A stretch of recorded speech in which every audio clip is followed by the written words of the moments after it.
My wife texted, "Stuck at the office, boring meeting." But I was 2 tables away, watching her kiss her boss. I didn't make a scene, I just replied, "Hope it's productive," and attached a photo of his hand on her leg. The sound of her scream filled the room. I'm glad to have you here. Follow my story until the end and comment the city you're watching from so I can see how far my story has reached. I never thought my marriage of 37 years would end with a photograph taken from table 14 at Giuseppe's Italian restaurant. But there I was, 61 years old, watching my wife Shannon kiss another man while she thought I was 300 miles away in Chicago. The irony wasn't lost on me. I had come to Giuseppe's to surprise her. Our anniversary was next week, and I wanted to plan something special. Shannon had texted me that afternoon saying she was stuck in another boring meeting with her consulting clients. She did that a lot lately, these mysterious business meetings that seemed to stretch longer and longer each month. The restaurant was dimly lit, all mahogany booths and flickering candles. The kind of place where conversations were hushed and secrets felt safe. I had asked for a corner table, planning to watch for Shannon's arrival and surprise her when she walked in. Instead, I watched her slide into a booth with a man I had never seen before. He was tall, maybe 50-something, with silver hair and an expensive suit. The kind of man who commanded attention without trying. But what caught me off guard wasn't his appearance. It was how comfortable they looked together. How familiar. Shannon laughed at something he said, throwing her head back in that way she used to laugh with me.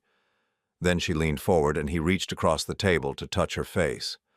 Not like a business partner, not like a friend, like a lover.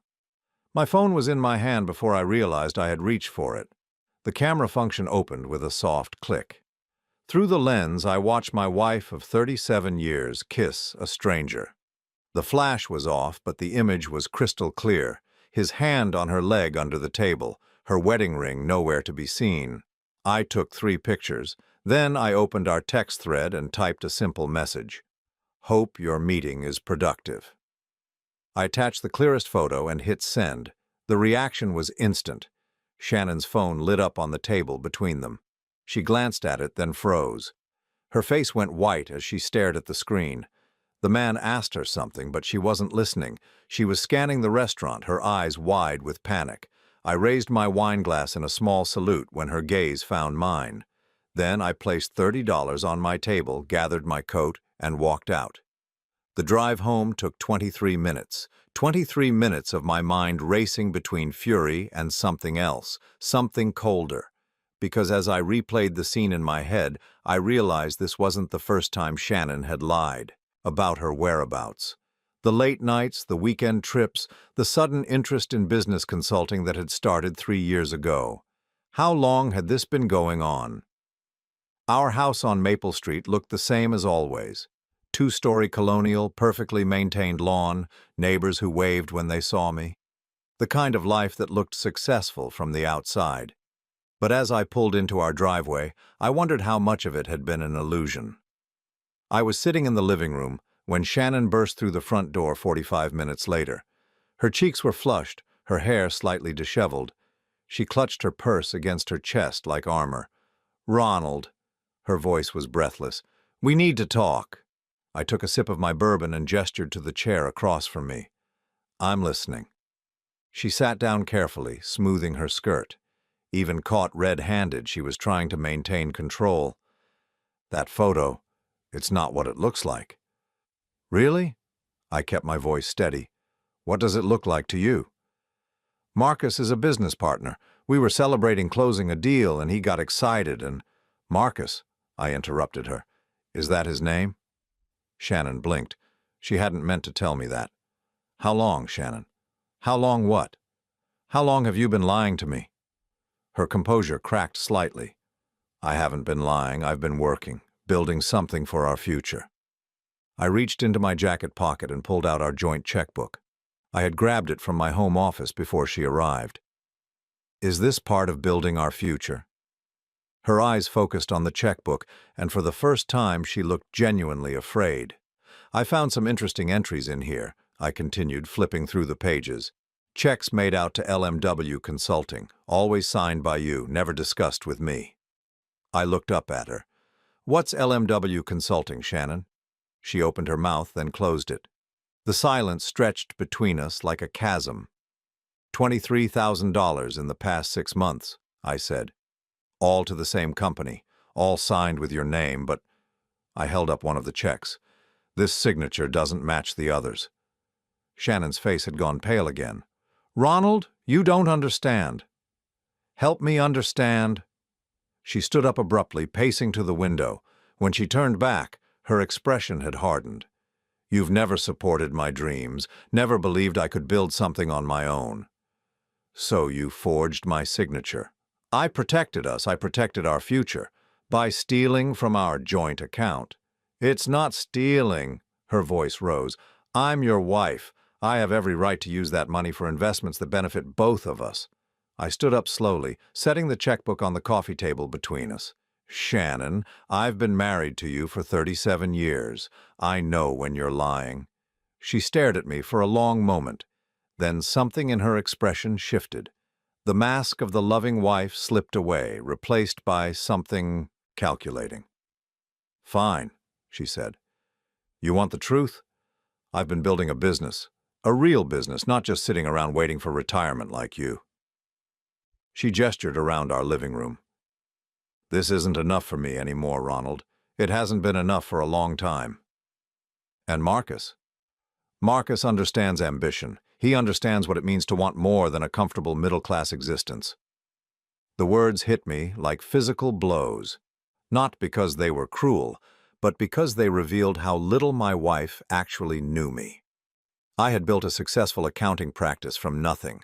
I had provided for our family for decades. But somewhere along the way, Shannon had decided that wasn't enough. Where's your wedding ring? I asked. She looked down at her bare finger, then back at me.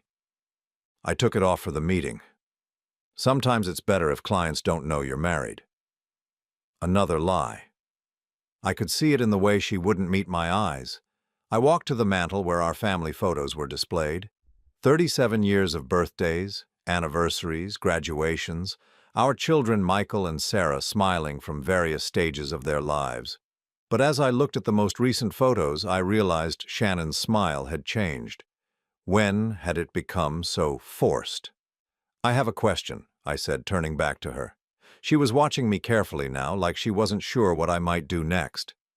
The consulting business you've been building, the one that requires so many evening meetings and weekend trips, the one that's so important you had to forge my signature to fund it. I paused. Does it actually exist? Shannon's silence was answer enough. I nodded slowly, pieces of a puzzle clicking into place. How many people know about Marcus? What do you mean? Have you told the children about him? Your sister, your mother? There's nothing to tell them. So I'm the only one who doesn't know about your business partner, the only one who doesn't know about your new ambitions. I walked back to my chair and sat down. That seems like an interesting choice for a wife to make. Shannon wrapped her arms around herself. For the first time since she had walked in, she looked vulnerable. You don't understand what it's like to feel invisible, to feel like your life is just maintenance. Is that what our marriage has been to you? Maintenance? She didn't answer, but she didn't need to. The answer was written across her face. I picked up my bourbon and took another sip. The liquid burned, but it was nothing compared to the fire building in my chest. Not anger, exactly. Something more focused than that. I think you should know something, I said. Shannon looked at me expectantly. I didn't just happen to be at Giuseppe's tonight. Her brow furrowed. What do you mean? I mean, I've known about your evening meetings for months. I've known about the weekend trips that don't match up with your stories. I've known about the second cell phone you think you've hidden so well in your purse. Shannon's hand moved instinctively to her purse, confirming what I already suspected. Tonight wasn't an accident, I continued. Tonight was me finally getting proof. The room fell silent except for the ticking of the grandfather clock in the hallway. Shannon stared at me like she was seeing me for the first time. What are you saying? I stood up and walked to the window, looking out at our perfectly maintained neighborhood. I'm saying that for the first time in our marriage, I know exactly who you are." When I turned back, Shannon was crying, but they weren't tears of remorse. They were tears of frustration, of someone whose carefully constructed world was falling apart. "Ronald, please, let me explain." But I was done with explanations, done with lies disguised as truths, done with being the fool in my own marriage. "Get some sleep, Shannon. We'll finish this conversation tomorrow." She opened her mouth to protest, but something in my expression stopped her. She gathered her purse and walked toward the stairs, pausing at the bottom step. "This doesn't have to destroy everything," she said softly. I met her eyes. "You already did that." After she disappeared upstairs, I remained in the living room for another hour, holding the checkbook and thinking about signatures, about trust, about the difference between the woman I thought I had married and the stranger who had just walked up to our bedroom. Tomorrow, I would start making phone calls. Tomorrow, I would begin to understand exactly how deep this deception went. But tonight, I simply sat in the ruins of my marriage and tried to remember the last time Shannon had looked at me the way she had looked at Marcus across that restaurant table. I couldn't remember. And that, perhaps, was the most devastating revelation of all. The next morning, Shannon was gone before I woke up. She left a note on the kitchen counter. "Went to my sister's to think. We'll talk tonight. S." No explanation, no apology. Just another lie because I knew she wasn't at her sister's house. Karen lived in Portland, a 6-hour drive away. Shannon's car was in the driveway 30 minutes after I found the note, then gone again. She was buying time, probably meeting with Marcus to figure out damage control.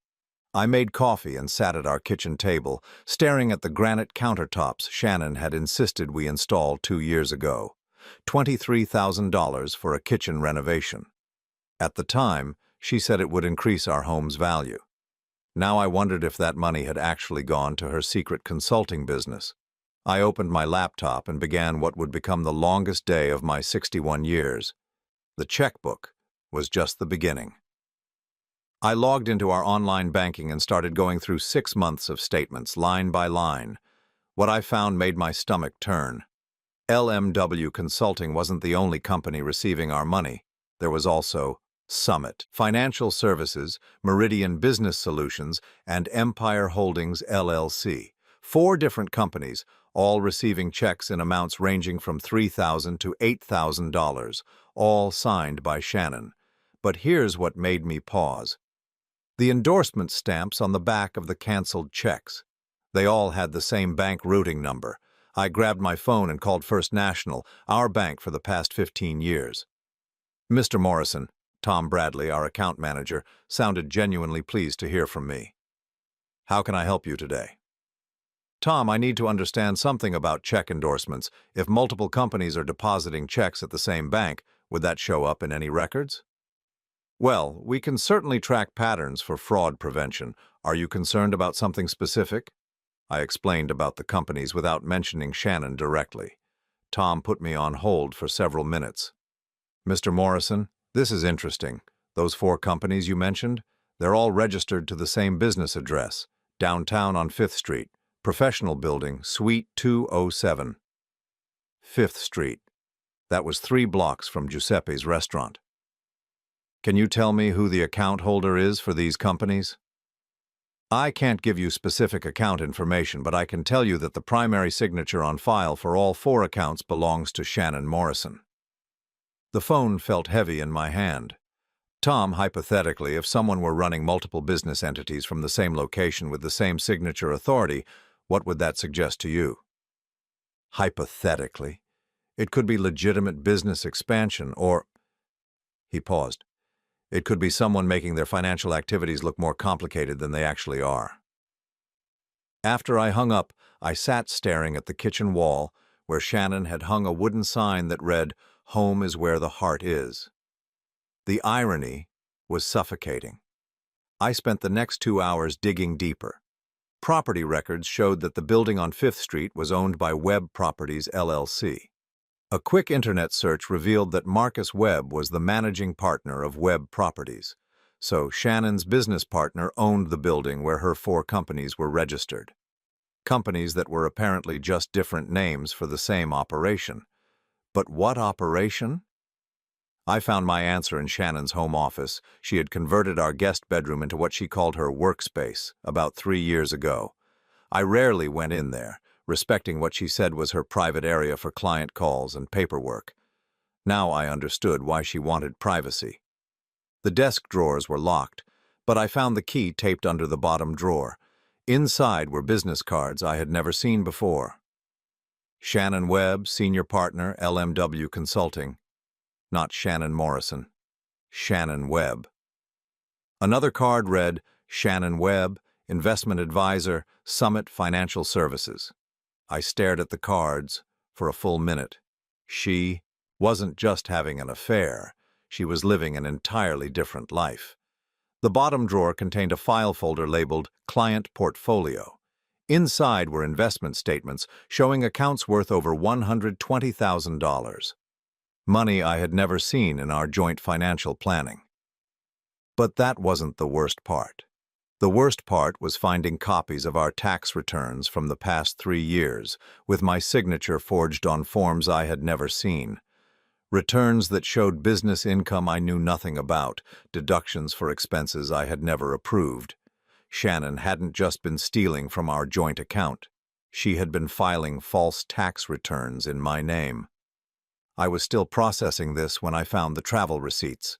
Hotel bills from Denver, San Francisco, Nashville, all for weekend trips Shannon had told me were visiting her college friends. Except these receipts showed reservations for 2 people. Mr. and Mrs. Webb. My hands were shaking as I flipped through the receipts. 36 weekends over the past 2 years. Expensive hotels, fine dining, couples spa treatments, all paid for with money from our joint accounts. They weren't just business partners. They were living like a married couple. I heard Shannon's car in the driveway around 3 o'clock. I had just enough time to photograph everything and return the documents to exactly where I found them. When she walked into the kitchen, she looked like she had been crying. Or maybe she had just practiced looking like she had been crying. Ronald, I owe you an explanation. I was standing by the coffee maker, pouring my 4th cup of the day. I'm listening. Marcus and I have been developing an investment consulting firm. It's legitimate business, but it required startup capital. She sat down at the table, clasping her hands together. I should have discussed it with you, but I knew you'd worry about the risk. What kind of consulting? Financial planning for small businesses. Marcus has connections with companies that need help restructuring their investments. I nodded, sipping my coffee. That sounds promising. How many clients do you have? We're still building the client base. It takes time. I'm sure it does. I sat down across from her. What's LMW stand for? She blinked. What? LMW Consulting. The company you've been writing checks to. What do those letters represent? It's an acronym for our business model, Legacy Management and Wealth. I almost smiled. She was improvising now, making up answers as fast as I asked questions. And Summit Financial Services, Meridian Business Solutions, Empire Holdings, are those also part of your financial planning business? Shannon's face went pale. How do you know about those? I know a lot of things, Shannon, more than you think. She stood up abruptly, pacing to the sink. You've been spying on me. I've been trying to understand why my wife has been forging my signature on checks and tax returns. She spun around. Tax returns? The slip confirmed what I already knew. Shannon hadn't expected me to find those. 3 years of amended returns, I continued, filed electronically with my forged signature, claiming business deductions for a consulting firm I knew nothing about. I leaned back in my chair. The IRS tends to take a dim view of that kind of thing. Shannon's composure completely cracked. She grabbed the edge of the counter like she needed support. Ronald, you don't understand. Marcus knows people, important people who can make us wealthy beyond anything we've ever imagined. By committing tax fraud? By taking advantage of opportunities you're too conservative to see. There it was. The truth beneath all her lies. I wasn't an unwitting victim of her deception. I was an obstacle to her ambitions. Tell me about the hotels, I said. What hotels? The Marriott in Denver, the Ritz-Carlton in San Francisco, the Hermitage in Nashville. I pulled out my phone and opened the photos I had taken. 36 weekends over 2 years, Shannon, all reserved for Mr. and Mrs. Webb. She stared at the phone screen, her breathing shallow. Those were business trips. Business trips where you shared a room with your partner? It was more cost-effective. Stop. My voice was sharper than I intended. Just stop lying. The kitchen fell silent except for the hum of the refrigerator. Shannon wrapped her arms around herself, looking smaller than I had seen her in years. How long have you been in love with him? I asked. Her eyes filled with tears. Real ones this time. It's not what you think. Then tell me what it is. She was quiet for so long I thought she wouldn't answer. When she finally spoke, her voice was barely a whisper. Marcus makes me feel like the woman I was supposed to be. The honesty of it hit me harder than all the lies combined. And what woman is that? Someone important, someone whose ideas matter, someone who isn't just maintaining a life someone else built. I set my coffee cup down carefully. Is that how you see our marriage? Something I built that you're just maintaining? You never asked me what I wanted, she said, tears streaming down her face. You just assumed I'd be happy with your vision of our future. I asked you 1,000 times over the years what you wanted. You always said you were happy. Because I thought I was supposed to be happy. She wiped her eyes with the back of her hand. But happiness isn't enough anymore, Ronald. I want to matter. I want to build something that's mine. So you built a lie. I built a business.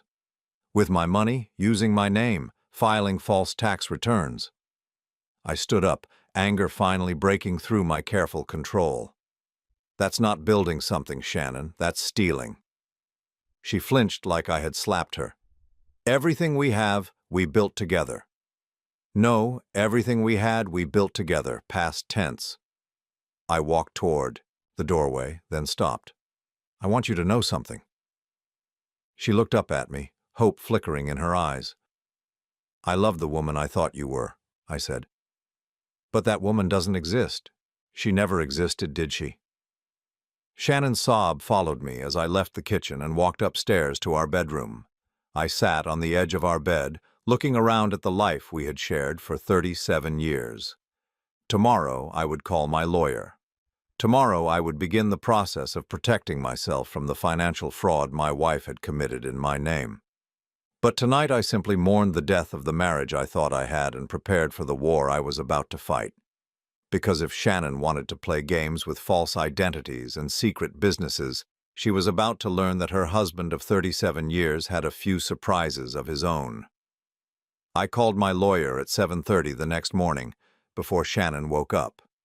David Chen had handled our wills and estate planning for 15 years, but I had never needed him for anything like this. Ronald, I have to ask, David said after I explained the situation. Are you absolutely certain about these allegations? Tax fraud and forgery are serious federal crimes. I have documentation, David. Photographs of forged signatures, bank statements, fake business registrations, all of it. How much money are we talking about? I had spent most of the night calculating. At least $120,000 diverted from our joint accounts over the past 3 years. That's not counting the tax implications of the fraudulent returns. David was quiet for a moment. Ronald, I need you to secure all of this evidence immediately. If Shannon realizes you've discovered everything, she might try to destroy documents or move money. What do you recommend? First, change the passwords on all your personal accounts. Second, document everything you can access while you still have access. Third, we need to discuss immediate legal protection for your assets. After I hung up, I spent 2 hours systematically photographing every document in Shannon's office and creating copies of all our financial records. By 9 o'clock, I had assembled a file that painted a devastating picture of systematic deception. Shannon came downstairs around 9:30 looking like she hadn't slept. She was wearing the blue robe I had bought her for Christmas 3 years ago, back when I thought our biggest problem was deciding where to go for vacation. "I made coffee," I said, not looking up from my laptop. She poured herself a cup and sat across from me at the kitchen table. "Ronald, I want to fix this." "Fix what exactly?" "Our marriage. This misunderstanding about the business." I closed my laptop and looked at her directly. "Shannon, I need you to understand something. This stopped being a misunderstanding when I found the tax returns." Her face went pale. "What tax returns?" "The amended returns you filed electronically for 2021, 2022, and 2023, all claiming business deductions for consulting income that doesn't exist, all signed electronically with my forged signature." Shannon gripped her coffee cup so tightly I thought it might shatter. "Ronald, I can explain." "I'm sure you can, just like you explained the 4 fake businesses, just like you explained the hotel receipts for Mr. and Mrs. Webb." I leaned forward. "But here's what I need you to explain most of all. Did you really think I was stupid enough not to find out?" She flinched like I had struck her. "It's not about you being stupid." "Then what's it about?" "It's about survival." Her voice was fierce now, defensive. "It's about building something real instead of just coasting toward retirement." "Survival?" I couldn't keep the disbelief out of my voice. "Shannon, we have $250,000 in our retirement accounts. We own our home. My practice generates $12,000 a month. What exactly are we surviving?" "Mediocrity." She slammed her cup down, coffee splashing onto the granite countertop. "Comfortable, middle-class mediocrity, where nothing ever changes and nothing ever matters." The mask was slipping again. The desperate housewife act was giving way to something harder, more calculating. "So you decided to steal from me." "I decided to invest in us." "By forging my signature on federal tax documents?" Shannon stood up abruptly and began pacing. "Marcus showed me opportunities you would never understand. Real estate investments, business partnerships, ways to turn our savings into serious wealth. Our savings that you accessed without my knowledge or consent. I'm your wife. I have every legal right to—" "You have every legal right to access our joint accounts," I interrupted. "You don't have the right to forge my signature. You don't have the right to file false tax returns in my name. You don't have the right to create fake businesses using our home address." Shannon stopped pacing. "How did you find out about the address?" "I found out about everything, Shannon. The question is, what were you planning to do when you got caught?" She stared at me for a long moment, and I could see her mind working, calculating her next move. When she finally spoke, her voice was different, colder. "I wasn't planning to get caught." The honesty was startling. No more pretense, no more manipulation, just the truth. "What was the end game?" I asked. "Marcus and I were building something real, a consulting firm that could generate serious income. We needed startup capital and time to develop the client base." "And my role in this plan?" Shannon looked away. "Initially, you were supposed to benefit from the success without having to worry about the details." "Initially?" She didn't answer, but she didn't need to. I understood. "You were planning to leave me." Shannon wrapped her arms around herself. "Not immediately, not until the business was established and I could be financially independent." "Financially independent on money you stole from me. Money I invested for both of us." "Stop lying." My voice echoed through the kitchen, surprising both of us. I had never raised my voice at Shannon in 37 years of marriage. "Stop pretending this was about us. This was about you and Marcus building a life together while using me as a bank account." Shannon's composure finally cracked completely. Tears streamed down her face, but they weren't tears of remorse.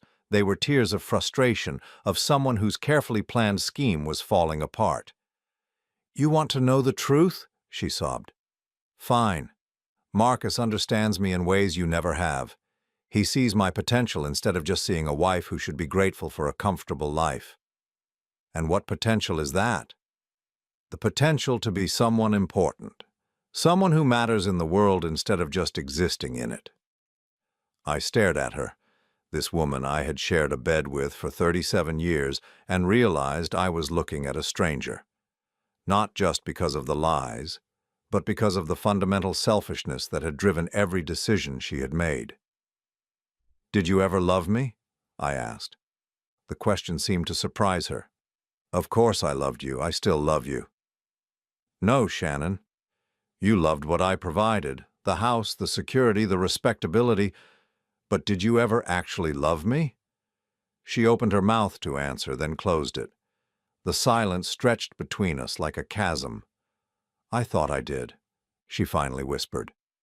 The words hit me like a physical blow, but not because they were cruel, because they were honest. For the first time in our conversation, Shannon was telling me the complete truth. When did that change? I don't know. Gradually, I think. When the kids moved away and it was just us, I realized I didn't know who I was supposed to be anymore. I wasn't a mother, I wasn't building a career, I was just your wife. And that wasn't enough. It should have been. She wiped her eyes with the back of her hand. I wanted it to be enough. But Marcus made me feel like I could be more. I nodded slowly, understanding finally clicking into place. "So you decided to become more by stealing from me and lying to federal tax authorities." "I decided to take control of my own life. By destroying mine." Shannon looked at me with something that might have been regret. "That was never the intention. But it was always the inevitable result." I stood up and walked to the window overlooking our backyard. Shannon had planted flower beds along the fence line when we first moved in. Every spring she would spend weeks planning the layout, choosing colors that would complement each other. I had always admired her attention to detail, her ability to create beauty from nothing. Now I wondered if that had been another performance. "I have a question," I said without turning around. "Okay." "The money you've taken from our accounts, where is it now?" "It's invested in the business. Marcus has connections with—" "Where is it now, Shannon?" A long pause. "Some of it is in business accounts. Some of it was used for operational expenses." I turned to face her. "How much is left?" "I don't know exactly. Marcus handles most of the financial management." "Guess." Shannon's hands twisted in her lap. "Maybe $30,000. You stole $120,000 from our joint accounts and you have $30,000 left to show for it. It's not stolen, it's invested." "In what? Hotel rooms? Expensive dinners? Weekend trips to Nashville?"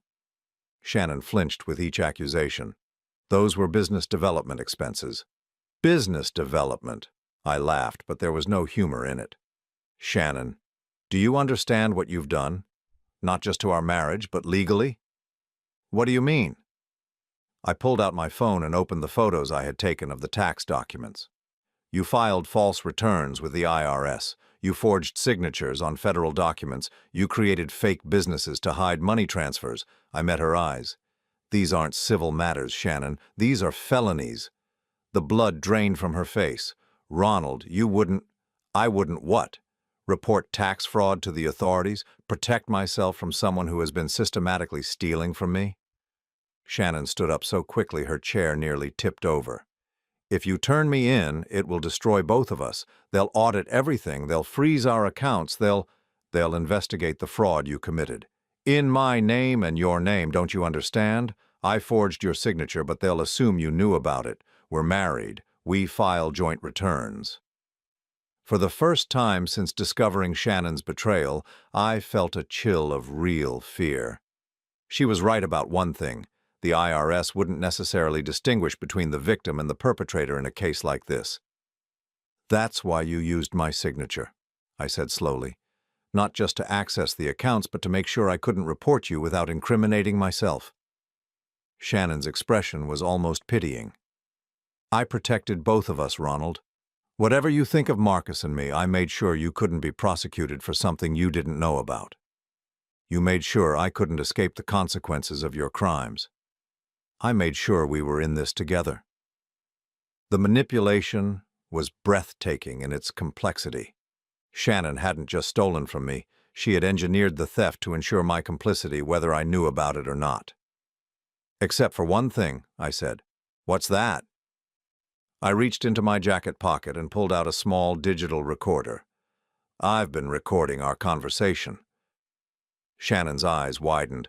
"You can't use that. Spousal privilege doesn't apply to ongoing crimes." I set the recorder on the table between us, and it definitely doesn't apply when one spouse is defrauding the other. Shannon stared at the recorder like it was a bomb. "Ronald, please, we can work this out. We can fix the tax returns, return the money, start over." "With what money?" "You just told me there's only $30,000 left. Marcus and I can liquidate some investments." "Marcus." I sat back down and studied my wife's face. "Tell me about Marcus, Shannon. Is he married?" She nodded reluctantly. "Does his wife know about your business partnership?" "That's complicated." "I'm sure it is. Does she know about the hotel rooms, the weekend trips, the fact that you've been using her husband's last name?" Shannon's silence told me everything I needed to know. "So Marcus is cheating on his wife with you while you steal money from me to fund your affair." I shook my head. "And you call this building something important? You don't understand what Marcus and I have." "You're right. I don't understand how two people can be so selfish that they destroy two marriages for a fantasy." Shannon stood up and walked toward the kitchen doorway. When she reached it, she turned back. "This doesn't have to end our marriage, Ronald.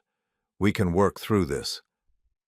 I looked at her standing there in her blue robe, her hair disheveled, her eyes red from crying. For a moment, I could almost see the woman I had fallen in love with 40 years ago, the woman who had promised to love, honor, and cherish me until death do us part. "Shannon," I said gently, "our marriage ended the moment you chose Marcus over me. Everything since then has just been clean-up." She left the kitchen without another word. I heard her footsteps on the stairs, then the sound of our bedroom door closing. I sat alone at the table, staring at the recorder and thinking about the woman who had just walked away. Tomorrow I would meet with David Chen to discuss legal protection.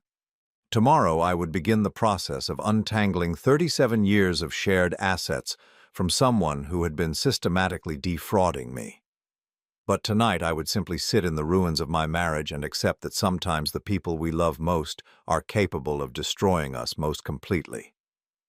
The call from my son Michael came at 6:15 the next morning. "Dad, what the hell's going on?" I was sitting in my home office, having spent the night on the couch downstairs. Shannon had locked herself in our bedroom, and I hadn't bothered trying to talk to her again. "Good morning to you too, Michael. Mom called me crying at midnight. She says you're threatening to have her arrested." I rubbed my temples, feeling the weight of sleepless exhaustion. "What exactly did your mother tell you?" "She said you found out about her business partnership and you're acting like she committed some kind of crime." Michael's voice was sharp, defensive. "She said you've been spying on her and recording private conversations." "Did she mention the forged signatures, the fraudulent tax returns, the $120,000 she stole from our joint accounts?" Silence on the other end of the line. Then, "Dad, you're scaring me. You sound paranoid." "Paranoid?" I almost laughed. "Michael, I need you to listen to me carefully. Your mother has been conducting an affair with a business partner named Marcus Webb. She's been using money from our joint accounts to fund fake businesses and file false tax returns. I have documentation of all of this." "Documentation? Dad, this sounds like you're having some kind of breakdown."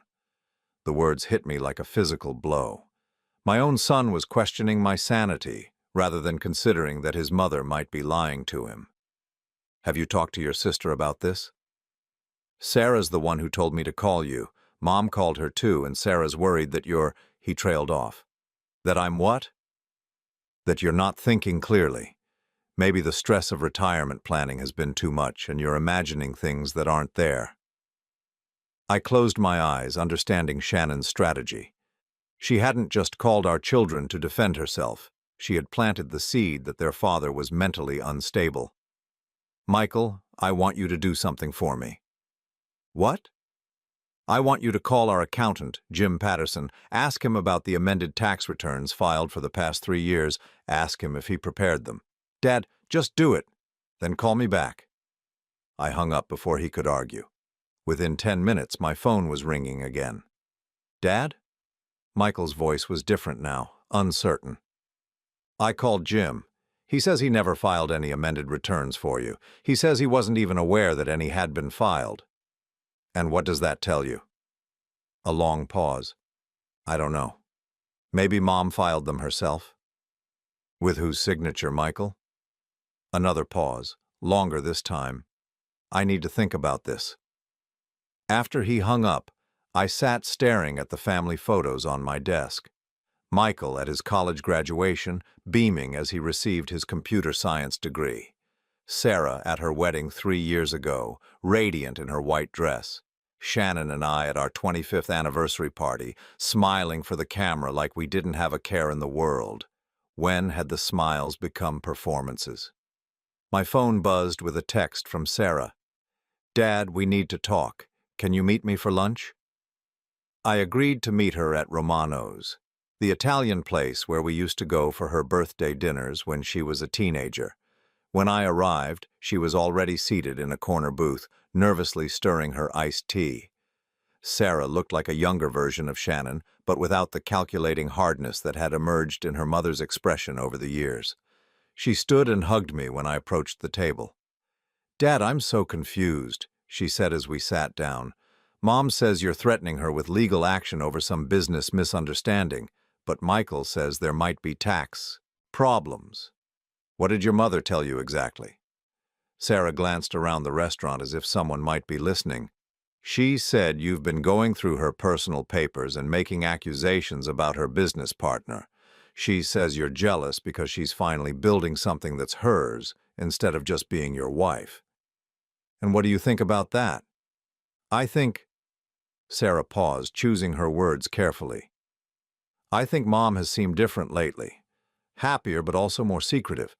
She's been taking a lot of business trips, and when I ask her about them, she gives vague answers. When did this start?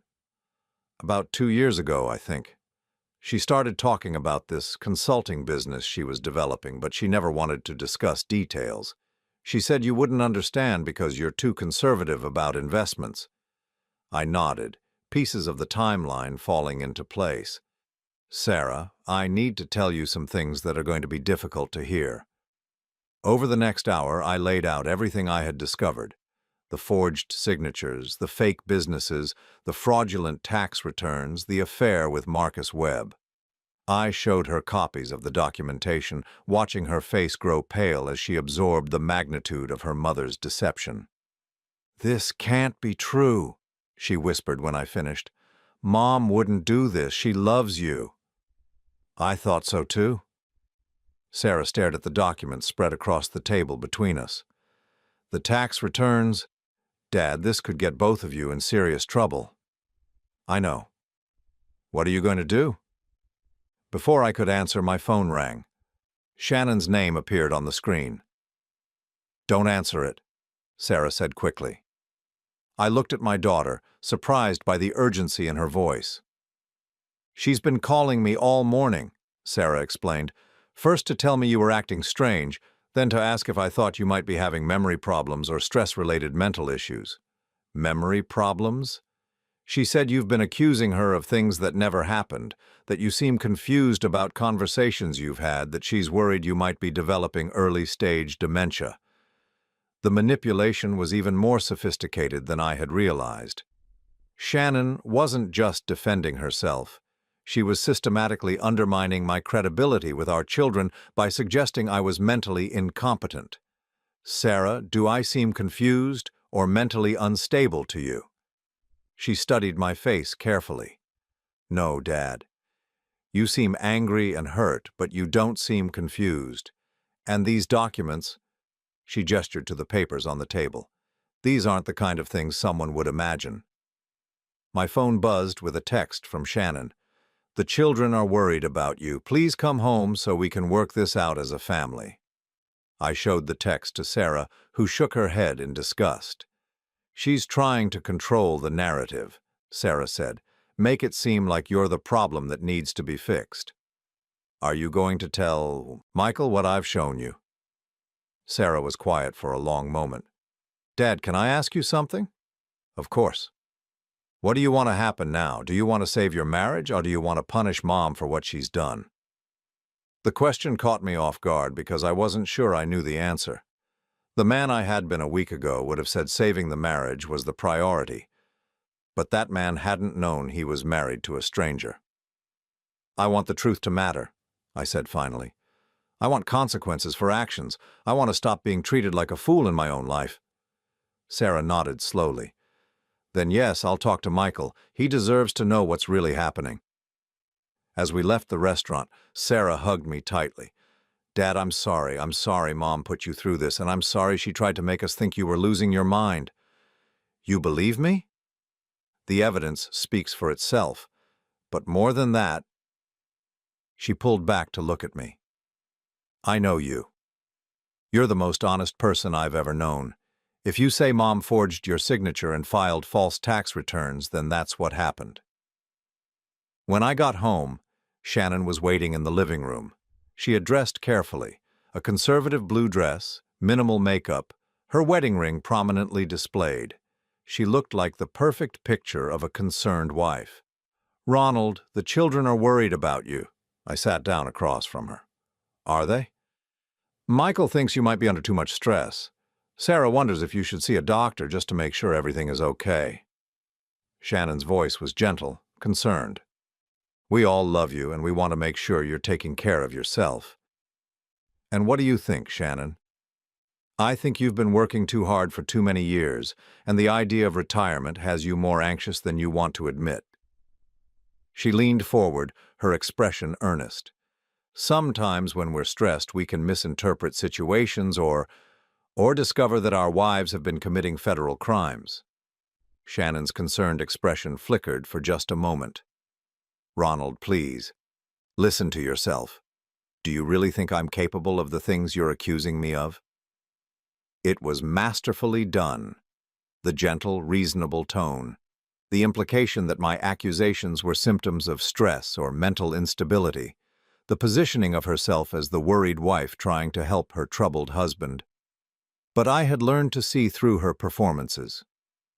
Shannon, did you call the children to discuss my mental health before or after you called them to discuss the tax fraud? She blinked. I don't know what you mean.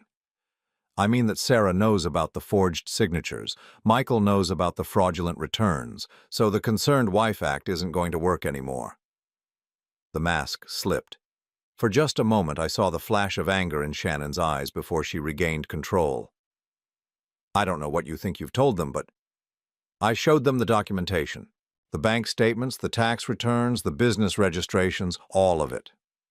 Shannon stood up abruptly, pacing to the window. When she turned back, her expression had hardened.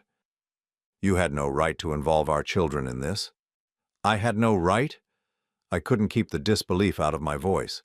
Shannon, you called them to convince them I was mentally unstable. You tried to weaponize our own children against me. I called them because I'm worried about you. You called them because you're trying to isolate me, make everyone think I'm the problem so they won't look too closely at what you've actually done. Shannon's composure cracked completely. Fine. You want to know the truth? Marcus and I are building something real, something important.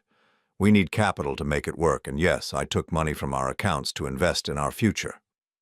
Our future? The future Marcus and I could have together. There it was. The admission I had been waiting for. So you are planning to leave me? Shannon wrapped her arms around herself. Not immediately. The plan was to build the business first, establish financial independence, then transition to a new life. Transition? I almost laughed. Is that what we're calling adultery and theft now? It's not theft. I'm your wife. I have every legal right to access our joint accounts. To forge my signature? To file false tax returns in my name? Shannon's eyes blazed with anger. I did what I had to do to build something for myself. Something you never would have supported because you can't see beyond your safe, predictable little world. And Marcus? What's his role in this master plan? Marcus understands ambition. He understands what it takes to build real wealth instead of just accumulating a comfortable retirement fund. I studied her face, seeing clearly now the woman she had become, or maybe the woman she had always been, hidden beneath the performance of the dutiful wife. What happens to Marcus's wife in this plan? Shannon's silence was answer enough. So you and Marcus are going to destroy 2 marriages, commit federal crimes, and steal from your spouses to fund your dream business. I shook my head. And you think this makes you ambitious rather than just selfish? You wouldn't understand. You're right, I don't understand how someone can be so selfish that they're willing to destroy everyone around them for their own gratification. Shannon stared at me for a long moment. Then she walked toward the staircase. Where are you going? She paused at the bottom step. To pack a bag. I'm going to stay with Marcus until you come to your senses. Shannon. She turned back. If you leave this house to go to Marcus, don't plan on coming back. Her eyes widened. You can't keep me out of my own home. Actually, I can. This house is in my name only. I bought it before we were married, and the deed was never changed. I stood up. So if you choose Marcus over trying to work this out, you're choosing to give up any claim to the life we built together. Shannon's face went white. In all her careful planning, she had forgotten that crucial detail. You're bluffing. Am I? She stared at me, weighing her options. I could see the calculation in her eyes, the rapid assessment of risks and benefits. Finally, she turned and walked upstairs. 20 minutes later, she came back down with a suitcase. This isn't over, Ronald. Yes, it is. She opened the front door, then looked back one last time. The children will never forgive you for this. They already know the truth, Shannon, and they'll forgive me for protecting myself long before they forgive you for lying to them. After the door closed behind her, I stood alone in the living room that had been our sanctuary for 37 years. Tomorrow, I would change the locks. Tomorrow, I would meet with David Chen to discuss divorce proceedings. But tonight, I would simply sit in the silence and accept that sometimes loving someone means letting them go, especially when they've already chosen to leave. 3 days after Shannon moved out, David Chen called with news that changed everything. Ronald, you need to sit down for this. I was in my kitchen, making coffee in the strange quiet of a house that had become mine alone. Shannon had taken most of her clothes but left everything else, as if she still believed this was temporary. I'm sitting. What did you find? Marcus Webb is already married. But here's the interesting part. His wife filed for divorce 6 months ago. The grounds? Financial fraud and adultery. I set my coffee cup down carefully. Go on. It gets better. Mrs. Webb's attorney contacted me yesterday. Apparently Marcus has a pattern. This isn't his first extramarital business partnership. He's done this before, at least twice that they can prove. Done what exactly? Seduced married women, convinced them to invest their family money in fake business ventures, then disappeared when the money ran out. David's voice was grim. Ronald, your wife isn't Marcus's business partner. She's his mark. The kitchen suddenly felt very cold. Are you saying Shannon doesn't know? I'm saying Marcus Webb is a professional con artist, and Shannon walked right into his trap. The question is, what do we do with this information?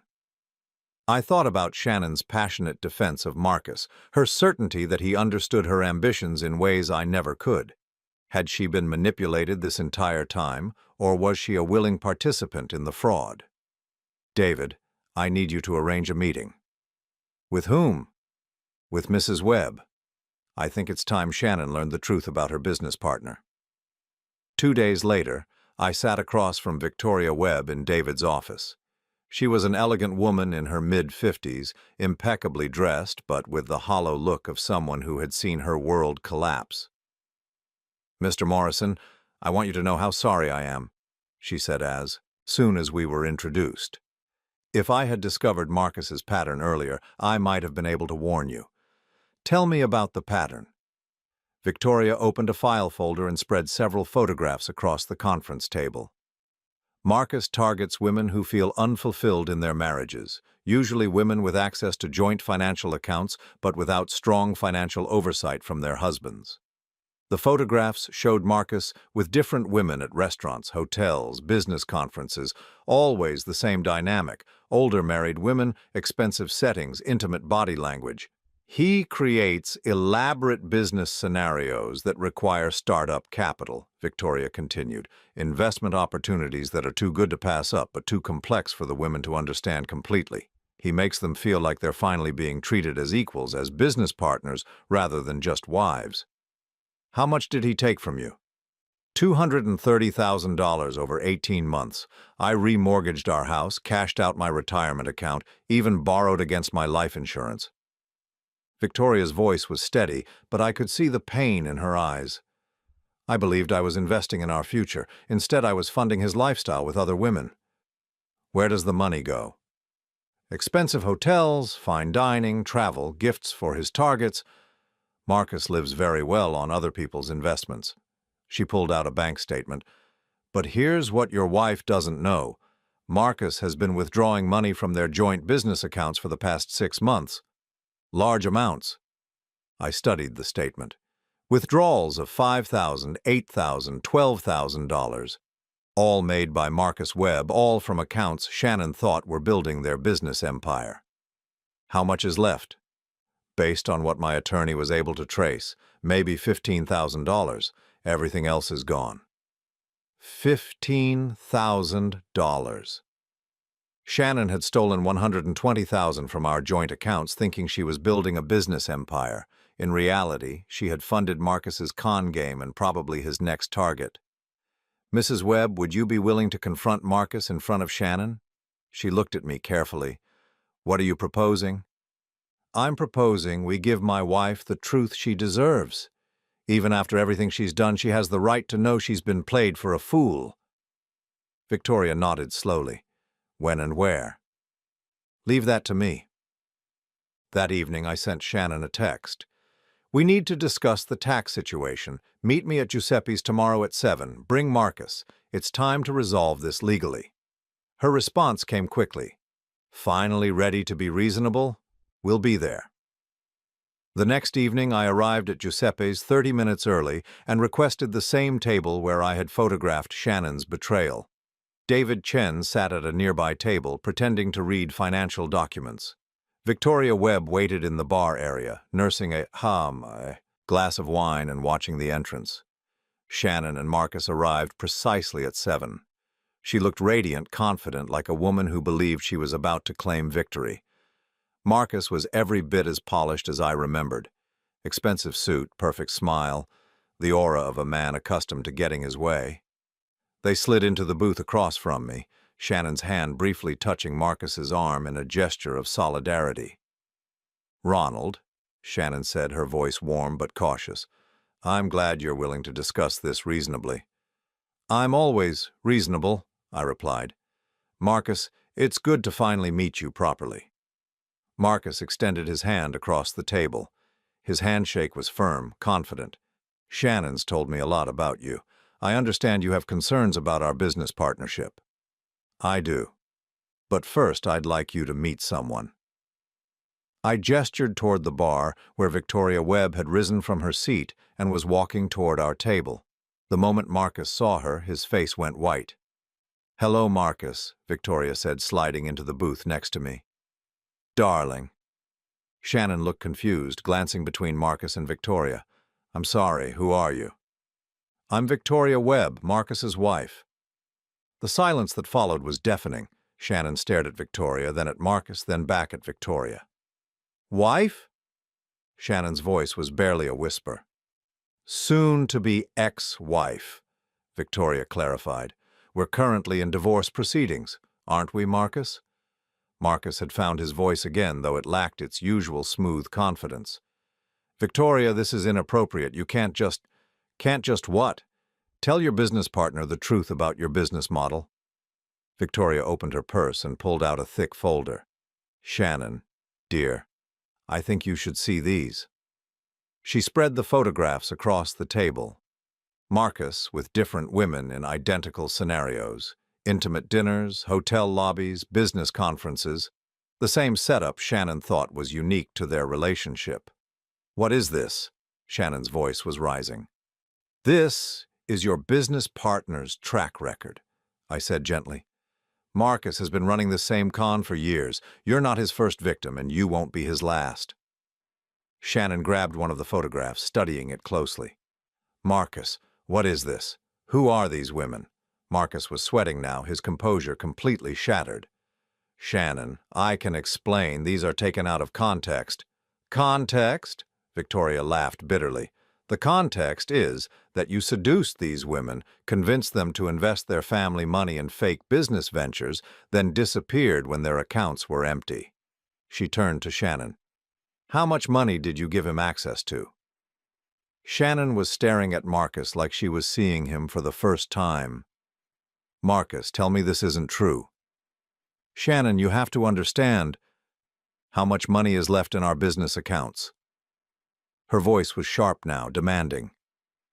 Marcus looked around the restaurant, as if seeking an escape route. "The business required more startup capital than we initially projected. How much is left?" "Maybe 20,000. 20,000? Shannon's voice cracked. "I put $120,000 into those accounts." "Shannon, please let me explain the investment strategy." "Stop lying." She turned to Victoria. "How much did he steal from you?" $230,000. Shannon's face went ashen. She looked at the photographs again, then at Marcus, then at me. "Ronald, did you know about this?" "I found out 3 days ago. I thought you deserved to know the truth." Shannon's breathing was shallow, rapid. "Marcus, please tell me. This is some kind of misunderstanding." Marcus reached for her hand, but she jerked away. "Shannon, what we have is real. Yes, I've made mistakes in the past, but what we're building together is fake," Victoria finished. "Just like it was fake with me. Just like it was fake with Jennifer in Denver and Carol in Phoenix." She pointed to the photographs. "He uses the same lines, Shannon. The same promises about understanding your potential and building something important together." Shannon was staring at Marcus with growing horror. "The hotels, the weekend trips, did you pay for those with my money?" Marcus's silence was answer enough. "All of it?" Shannon's voice was barely audible. "Everything we built together was funded by money I stole from my husband?" "You didn't steal anything," Marcus said desperately. "You invested in our future." "Our future? That doesn't exist." Shannon stood up so abruptly that her chair nearly tipped over.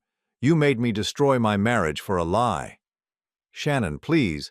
I forged my husband's signature. I filed false tax returns. I turned my own children against me." Her voice was rising, attracting stares from other diners. "I did all of that because I believed we were building something real." Marcus tried to stand, but Victoria blocked his path. "Sit down, Marcus. You owe her an explanation." "I don't owe anyone anything," he snapped, his mask finally slipping completely. Shannon knew what she was doing. Nobody forced her to take that money. The cold calculation in his voice was shocking. This was the real Marcus Webb. Not the charming businessman who understood Shannon's ambitions, but a predator who had manipulated her into destroying her own life. Shannon sank back into her seat, staring at him with disbelief. "You never loved me." "Love?" Marcus laughed harshly. "Shannon, you're a middle-aged housewife with access to her husband's bank account. Did you really think this was about love?" The cruelty of it was breathtaking. I watched my wife of 37 years realize that everything she had sacrificed our marriage for had been an elaborate lie. "How many others are there?" Shannon asked Victoria. "That we can prove?" "5. But Marcus has been doing this for over a decade, so there are probably more." Shannon looked at the photographs again, studying the faces of the other women. "Do they all look like me?" Victoria nodded sadly. "Middle-aged, married, financially secure, but emotionally vulnerable. Marcus has a very specific type." Shannon turned to me, tears streaming down her face. "Ronald, I'm so sorry. I destroyed everything for someone who was just using me." I looked at her across the table, this woman who had been my wife for 37 years. 3 weeks ago, I would have done anything to save our marriage. Now, seeing her broken and humiliated, I felt only pity. Shannon, I tried to warn you. You chose not to listen. I know. She wiped her eyes with a napkin. I know, and I can't take any of it back. Marcus had been sitting silently, probably calculating his next move. Now he stood up, straightening his tie. This has been illuminating, but I have other appointments tonight. Victoria grabbed his arm. You're not going anywhere until we discuss returning the money you stole. Marcus shook her off. I didn't steal anything. Shannon made voluntary investments in legitimate business ventures. If those ventures didn't perform as expected, that's the risk of business. The sheer audacity of it was stunning. Even caught red-handed, Marcus was maintaining the pretense that his cons were legitimate business activities. Voluntary investments. Shannon's voice was dangerous now. You manipulated me into destroying my marriage. I offered you opportunities. You chose to take them. Marcus's smile was cold, reptilian. And frankly, Shannon, you were eager enough to betray your husband when you thought it would benefit you. Don't blame me for your own moral flexibility. The words hung in the air like acid. Shannon flinched as if she had been slapped. You're right, she said quietly. I was eager to betray him, because you made me believe I deserved more than the life I had. You do deserve more. You just went about getting it the wrong way. Shannon looked at Marcus with something approaching hatred. No, I went about getting it with the wrong person. She stood up and walked toward the restaurant exit. I followed her outside, leaving Victoria to deal with Marcus. In the parking lot, Shannon leaned against my car, sobbing. Ronald, I've destroyed everything, our marriage, our finances, my relationship with the children, all for a man who was just using me. I wanted to comfort her, but I couldn't. Too much had happened. Too much trust had been broken. Shannon, what are you going to do now? She looked up at me with red, swollen eyes. I don't know. I have nowhere to go, no money, no one who trusts me. She laughed bitterly. I guess this is what I get for thinking I was smarter than everyone else. You can come home tonight, I said. We need to discuss practical matters anyway. The tax situation, the legal implications, how to handle the divorce. Divorce? The word seemed to surprise her. Did you think we could come back from this? Shannon was quiet for a long moment. I hoped maybe, if I could fix the financial problems, return the money somehow. Shannon, you didn't just take money. You forged my signature on federal documents. You committed crimes that could send both of us to prison. I looked at her directly. There's no coming back from that. She nodded, accepting the finality of it. I understand. As we drove home in separate cars, I thought about the woman I had married 37 years ago and the stranger she had become. Marcus Webb had manipulated her, but he hadn't created her capacity for betrayal. He had simply exploited it. Tomorrow, Shannon and I would begin the process of untangling a life we had built together and destroyed separately. But tonight, for one last time, we would sleep under the same roof as the ruins of our marriage settled around us. 6 months after that devastating dinner at Giuseppe's, I sat in my lawyer's office signing the final divorce papers. Shannon sat across from me, looking like a shadow of the woman who had once commanded every room she entered. The proceedings had been surprisingly straightforward. When the IRS completed their investigation, they determined that Shannon had acted alone in the tax fraud scheme. The forged signatures were clearly different from my actual signature, and my cooperation in providing evidence had protected me from prosecution. Shannon wasn't so fortunate. She pleaded guilty to tax fraud and received 2 years of probation, community service, and a hefty fine that consumed what little money Marcus hadn't stolen. The house remained mine, along with most of our joint assets since Shannon's criminal activity had voided her claims to marital property. Is there anything else we need to discuss? David Chen asked as we finished the paperwork. I looked at Shannon one last time. She had aged years in the past 6 months. Her hair was graying, her clothes were discount store rather than designer, and she carried herself like someone who had learned the hard way that actions have consequences. "Shannon, where are you living now?" "I have a studio apartment downtown, near the bus line." Her voice was quiet, defeated. "I got a job at Henderson's department store, in the alterations department." Henderson's was where she had worked as a teenager before we met. The fact that she was back there at 57 spoke volumes about how completely her empire of lies had collapsed. "Are you okay?" She looked up at me with something that might have been gratitude. "I'm surviving. The children visit sometimes, though I know they're still processing everything." She paused. "Ronald, I need you to know something." I waited. When I found out about Marcus, about how he used me, I understood what I had done to you. I finally understood how it feels to be betrayed by someone you trust completely. Tears welled in her eyes. "I'm sorry, I know it doesn't change anything, but I needed to say it." "Thank you," I said, and meant it. After Shannon left, David and I sat in his office discussing practical matters. The tax penalties had been paid, the legal issues resolved, the assets divided. "So what now?" he asked. "Now I figure out how to be Ronald Morrison again instead of half of a couple that never really existed." "Any plans?" I smiled, feeling lighter than I had in years. "Actually, yes." 3 weeks later, I was standing on the deck of a cruise ship in the Mediterranean, watching the sunset paint the sky in brilliant oranges and purples. The cruise was something Shannon and I had talked about for years, but never taken. She had always found reasons to postpone. Too expensive, too long away from home, too many other priorities. Now I understood the real reason. Shannon had never wanted to spend 2 weeks alone with me, away from distractions and other people. She had known, probably long before I did, that we didn't have enough real connection to sustain that kind of intimacy. "Beautiful evening, isn't it?" I turned to see a woman about my age standing at the rail nearby. She had silver hair, kind eyes, and the confident posture of someone comfortable in her own skin. "It is," I agreed. "I'm Ronald." "Margaret, but my friends call me Maggie." She smiled. "Are you traveling alone?" "I am. Recently divorced. Thought it was time to do some things I'd been putting off." "Good for you. I'm a widow myself. Lost my husband 2 years ago, and decided I wasn't going to wait around for life to happen to me." We talked for an hour as the ship sailed through the calm Mediterranean waters.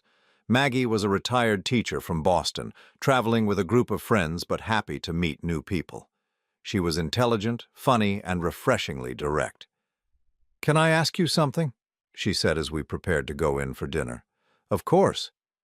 You seem like a nice man, but you also seem like someone who's been hurt recently.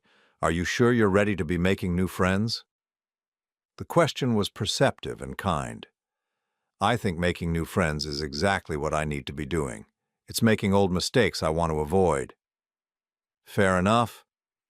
Would you like to have dinner with me and my friends tomorrow night? We'd love the company of someone who can discuss something other than grandchildren and medications." I laughed, realizing I hadn't felt this relaxed in years. "I'd like that very much." Over the next week, I spent most of my time with Maggie and her group. They were retired professionals who had decided to embrace adventure rather than settle into comfortable decline. We toured ancient ruins in Greece, sampled wines in Italian villages, and shared stories about the lives we had lived and the dreams we still harbored. "You know what I like about you, Ronald?" Maggie said one evening as we sat on her balcony sharing a bottle of wine. "What's that?" "You don't seem to need anything from me. Most men our age are looking for someone to take care of them or someone to impress. You just seem to enjoy my company for what it is." "I'm learning the difference between needing someone and choosing to be with someone," I said. "Needing led to a lot of compromises that weren't healthy for either of us." "Your ex-wife?" I had told Maggie the basic outline of my story, though not the painful details. "She needed me to be someone I wasn't, and I needed her to be someone she wasn't. When we both stopped pretending, there was nothing left." "Do you miss her?" I considered the question carefully. I miss the life I thought we had, but I don't miss the constant feeling that I was failing to live up to expectations I never understood. And now I feel like myself for the first time in decades. When the cruise ended, Maggie and I exchanged contact information and promised to stay in touch. She was flying back to Boston. I was returning to my new life in a house that was finally just mine. But 3 weeks later, Maggie called. "Ronald, I have a proposition for you. I'm listening." "My book club is reading a financial planning guide, and we're all completely confused. We need someone who actually understands money to explain it to us. Would you consider flying to Boston for a weekend to be our guest speaker?" I smiled, looking around my kitchen where I had been eating dinner alone for the past month. "Maggie, I thought you'd never ask." The weekend in Boston led to another invitation, then another. Within 2 months, I was making regular trips to visit Maggie and her friends. Sometimes she would visit me, and I would show her around the city I had called home for 37 years.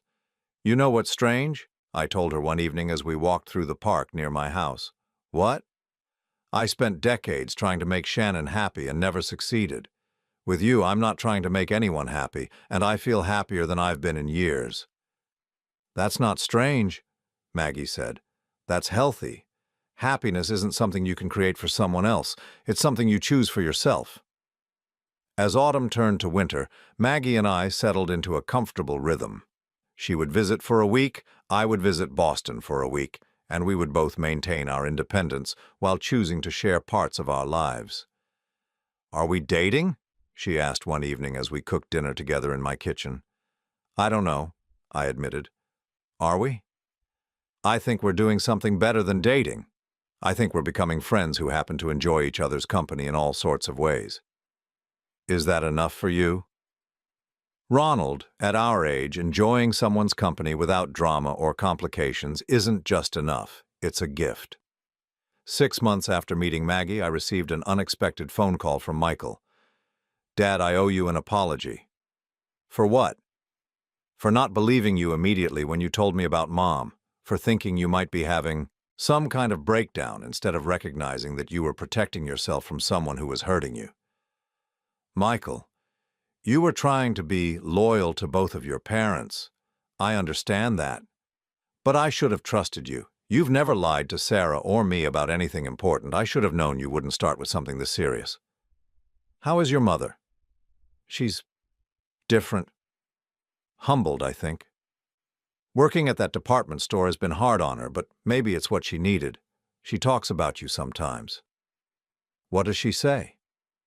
"That she understands now why you couldn't forgive her. That she's glad you found someone who treats you the way you deserve to be treated." I was surprised. "She knows about Maggie?" "Sarah told her. Mom said to tell you she's happy that you're happy. She says it proves you're a better person than she thought you were." After I hung up, I sat on my deck watching the sunset and thinking about the path that had led me to this moment.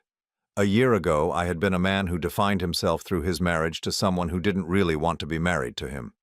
Now I was simply Ronald Morrison, retired accountant, occasional cruise traveler, friend to a wonderful woman who chose to spend time with me because she enjoyed my company. The phone rang again. Maggie's name appeared on the screen. "Hi, beautiful," I answered. "Hi, yourself. I have news." "Good news or bad news?" "Good news. My lease is up in December, and I've been thinking about trying life in a different city. Know anywhere that might have room for a retired teacher who makes excellent coffee and only occasionally tries to reorganize other people's lives?" I smiled, looking around the house that had been a symbol of everything I had lost and was becoming a symbol of everything I had gained. "I know just the place." As I hung up the phone, I thought about Shannon and the empire of lies she had built on the foundation of our marriage. She had wanted more than the life we shared, and in pursuing that dream, she had lost everything.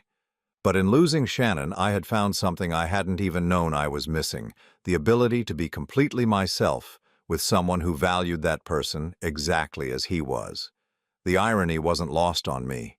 Shannon had destroyed our marriage while searching for someone who would see her potential. In the end, she had given me the gift of finding someone who saw mine. I had spent 37 years being half of a couple that never really existed. Now, at 62, I was learning to be whole on my own and discovering that wholeness was the foundation for any relationship worth having. Tomorrow, I would call Maggie back and tell her that, yes, I knew exactly the right place for a woman who made excellent coffee and only occasionally tried to reorganize other people's lives, and then I would start preparing for the next chapter of a life that was finally, completely, my own. The hidden empire Shannon had built was gone, destroyed by the lies that had created it. But from its ruins I had built something better, a life based on truth, choice, and the simple pleasure of being genuinely known and appreciated. For the first time in decades, I was exactly where I belonged.